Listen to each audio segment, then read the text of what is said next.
well at KCSE or at high school level. And indeed, Honorable Speaker, I want to take this opportunity to commend not just Professor Ali Mazrui, but the latter-day Mazrui in Ali Hassan Joho, who has now also become a great inspiration to many Kenyans, Honorable Speaker. It is not every other Kenyan who sits examinations at KCSE level or at O levels and qualifies to join an institution of higher learning. But right from the example we were given of Professor Ali Mazrui to the Ali Hassan Joho of today, he's exhibited to our young people that many of our own constituents, Honorable Speaker, a good proportion and a good percentage of our own constituents sit KCSE and do not qualify to join university. That does not mark the end of your life. That not qualifying to join university at Form 4 should not mark an end to your pursuit to better yourself and for academic excellence. The Honorable Ali Hassan Joho exhibited to the committee that he is now pursuing a master's degree at Harvard University in the Kennedy School of Administration. And it's commendable, Honorable Speaker, and I want to commend the Honorable Ali Hassan Joho for not just being nominated, but also for exhibiting to Kenyans that he can also serve as an inspiration to younger Kenyans who should now know that you can get on a path for academic excellence, even having not performed so well at KCPE. Honorable Speaker, besides considering their CVs, the committee also invited the public to submit memoranda by way of written statements on oath or affidavits, as is stipulated in our Constitution and our laws, Honorable Speaker, in the Public Appointments Act, on the suitability of each of the nominees. Honorable Speaker, to this end, the committee received a total of 837 memoranda. And I must thank the many Kenyans who submitted this huge number of memoranda, and it tells you that indeed public participation was not superfluous, was not for the sake of it, that Kenyans in their numbers did submit written memoranda. However, Honorable Speaker, 123 of these were hand-delivered and 714 were submitted by email. Honorable Speaker, Section 6(9) of the Public Appointments Parliamentary Approval Act provides that any person may, prior to the approval hearing, by written statement on oath, provide the clerk with evidence. Honorable Speaker, it's important for members to note that, and members of the public also, that it must be written statement on oath or an affidavit and provide evidence contesting the suitability of a candidate to hold the office to which the candidate has been nominated. Honorable Speaker, out of the memoranda submitted, 181 complied with Section 6, subsection 9 of the Act, while 656 were not in the form of affidavits, hence did not meet the requisite threshold as per the law. Moreover, Honorable Speaker, out of the 656, some were actually in support of the nominees and therefore inadmissible because the law expects this Section 6 subsection 9 expects you to submit in written form and in the form of an affidavit evidence contesting the suitability, not supporting the suitability. So there are many Kenyans who wrote saying they support the appointment or they think this nominee and that nominee are suitable to hold office. A detailed analysis of the memorandum, Honorable Speaker, is contained in Chapter 3 of the report, and members can peruse to see that for themselves. It is also noteworthy, Honorable Speaker, to note that the affidavits were largely on the following issues. One was the dismissal from cabinet by the President via Gazette Notice 8440 of 2024. Two, the allegations of corruption and abuse of power. Three, that the President appointing persons from the minority party should not have been allowed. And there were memoranda that were submitted on that basis.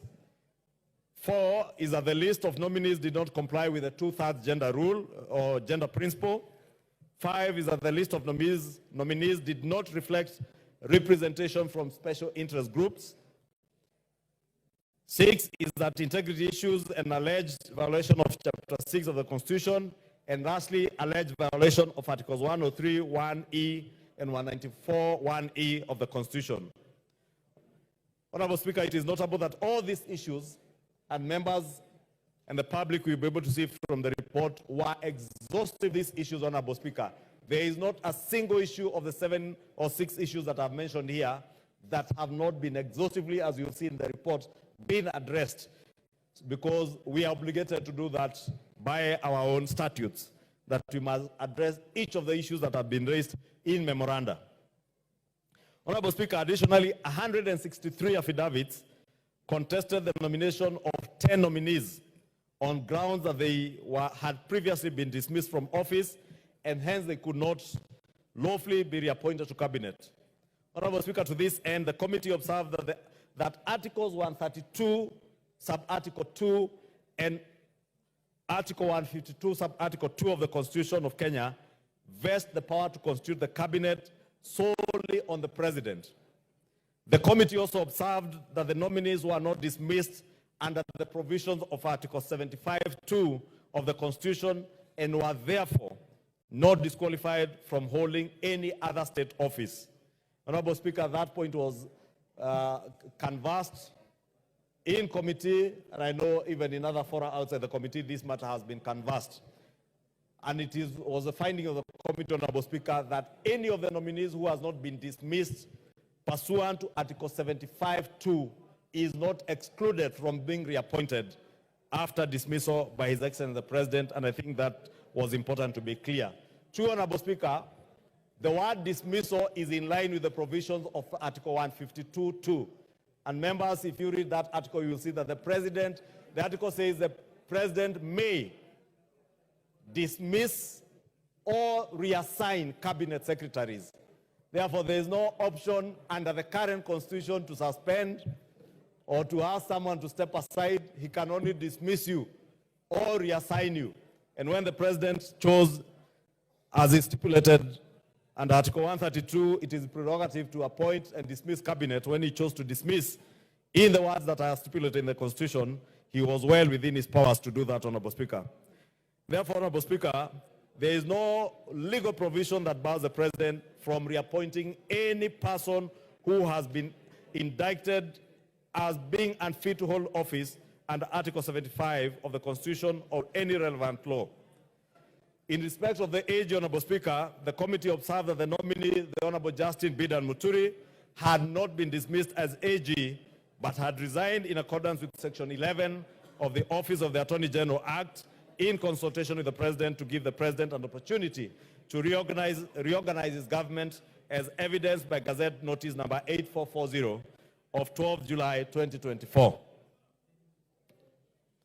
Honorable Speaker, the committee also conducted background checks on the nominees by seeking references from the Ethics and Anti-Corruption Commission on Ethics and Integrity, the Higher Education Loans Board on loan repayments for those who had gone through our public and private universities and funded from the Exchequer, the Directorate of Criminal Investigations on Criminal Records on each of the nominees, the Office of the Registrar of Political Parties on holding office in political parties, because as honorable members do know, not a single nominee who is being nominated to serve in cabinet should be holding a political party office. And indeed, those that did hold political office, like the Honorable John Buddy, the Honorable Ali Hassan Joho, the Honorable Ambetsa Oparanya, had evidence that they had indeed resigned from their party positions in ODM, the oldest party in our nascent democracy, Honorable Speaker. Honorable Speaker, we also did get from KRA on tax compliance and the Commission of University Education on authenticity of academic certificates. And Honorable Speaker, it's important because I've seen many people doubting certain degrees that in each of the degrees that were submitted to the committee, the Commission for University Education ascertained that those degrees and degree courses that the nominees submitted before the committee are recognized in the Republic of Kenya as degrees.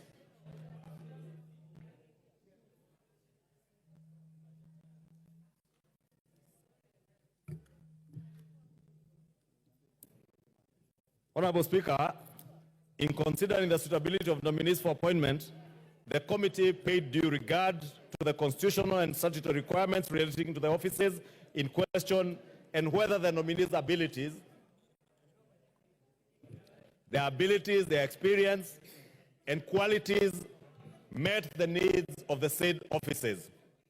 Further, Honorable Speaker, the committee was guided by the constitutional and statutory requirements, such as our national values and principles of governance, the conduct of state officers, specific qualifications for appointment as cabinet secretaries, leadership and integrity prerequisites.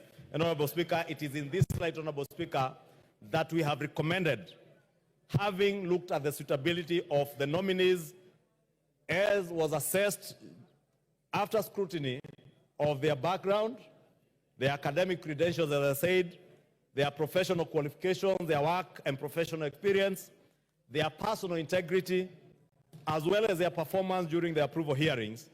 The committee observed and recommended that all the 19 nominees listed, Honorable Speaker, without having to repeat the names in the interest of time, so that I allow members adequate time to consider all these nominees and have time to debate. That, Honorable Speaker, all the 21, including the Attorney General, the former Attorney General, Justin Bidan Muturi, Stella Soy, Wycliffe Ambetsa Oparanya, Alfred Mutua, that out of the 21 nominees, Honorable Speaker, that were submitted to the House, and I said I don't want to read all the names because they are already there on the motion, that we consider for approval the 20 and reject the approval of only one nominee, Ms. Stella Soy Langat. Honorable Speaker, in vetting and in considering the approval of these nominees, Honorable Speaker, the 20 nominees are recommended for approval to take office if approved by this House, Honorable Speaker, because all that the Appointments Committee has done is to consider and vet them for approval of the 20 nominees and to reject the nomination of Stella Soy Langat, who had been nominated for appointment to the Ministry of Gender, Culture, and Arts and Heritage. This lady, Honorable Speaker, is a career civil servant who has extensive experience in public service. However, Honorable Speaker, she did not demonstrate adequate understanding of the docket to which she had been nominated, and the committee found her unsuitable for appointment to that docket. Honorable Speaker, I want to draw reference to members on the report on page 238, Honorable Speaker, and you will see from the observations of the committee on observation number 8 on page 238, the committee did note that the nominee's experience in the public service is marked by very frequent job transitions in various roles. All the 6 different postings. Give the majority leader 5 minutes. I was winding up, Honorable Speaker. I was saying that the nominee's experience in the public service was marked by very frequent job transitions in various roles. All the 6 different postings that the nominee has held do not require any long-term strategic planning. As a result, she has not become grounded in any specific leadership role in the public service. And therefore, it was the feeling of the committee that if you had a nominee like this serving in a high office like that of Cabinet Secretary, she may not sit well to serve the public in a manner envisaged by our statutes and the expectations of the public. 2, Honorable Speaker, that the nominee under 9 failed to demonstrate adequate knowledge of topical administrative and technical issues touching on the Ministry of Gender, Culture and Arts and Heritage, to which he had been nominated.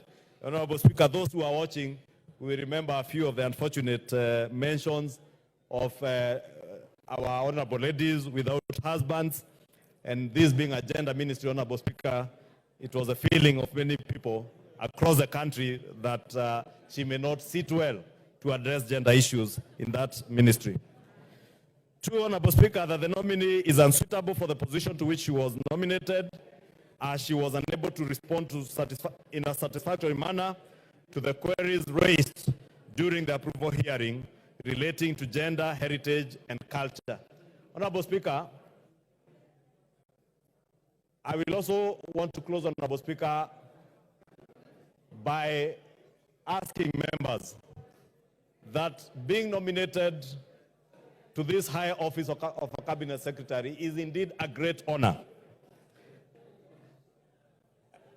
And Honorable Speaker, once members of the public or even members of parliament like the Honorable Andai, Honorable Mbadi, and even the former governors who have been nominated to serve in this high office of cabinet secretary have been nominated, it is our solemn duty as members of the National Assembly to vet all these nominees, check their suitability to hold office.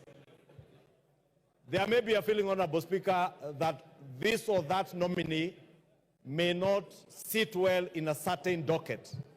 But again, in line with Article 152(2) of the Constitution, the prerogative to reassign dockets is vested on the President. And Honorable Speaker, I know there are feelings that probably this particular person, his qualifications, his experience, would sit better in another ministry than the ministry they have been nominated to. And it was our feeling, Honorable Speaker, in the Committee of Appointments, that we do leave that to the President in his own prerogative to realign and reassign dockets as time may demand, and also as he may find fit in terms of where he wants to sit his nominees and his cabinet secretaries in an endeavor to deliver to the people of Kenya. Therefore, Honorable Speaker, in conclusion, on behalf of the committee